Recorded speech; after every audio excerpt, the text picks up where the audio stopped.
দেখো বন্ধুরা, মাছ ভেজে নিচ্ছি। সামুদ্রিক মাছ খুব সুন্দর করে লাল করে ভেজে নিব। তারপরে দেখো মাছ পেঁয়াজ দিয়ে ভুনা করব, সেজন্য পেঁয়াজ দিয়ে দিলাম। পেঁয়াজটা সুন্দর করে ভাজা হয়ে গেছে। হলুদের গুঁড়া, মরিচের গুঁড়া আর লবণ দিয়ে, জল দিয়ে আমি কয়েকটা কাঁচামরিচ দিয়ে মশলাটা সুন্দর করে কষিয়ে নিব। তারপরে চিকন করে ছোট করে আলু কেটে রাখা, আলুগুলো দিয়ে খুব সুন্দর করে মশলাটা কষিয়ে নিব।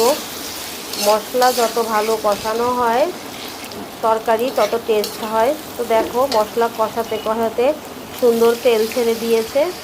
এবার পরিমাণ মতো ঝোলের জন্য জল দিয়ে দিছি।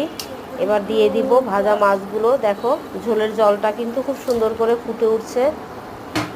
ভাজা মাছগুলো দিয়ে একটু নেড়ে চেড়ে নিব।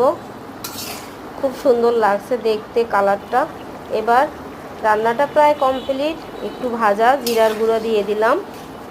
তো এভাবে মাছ রান্না করলে কিন্তু ভালো লাগে খেতে। ধনিয়া পাতা দিলে আরও ভালো লাগে।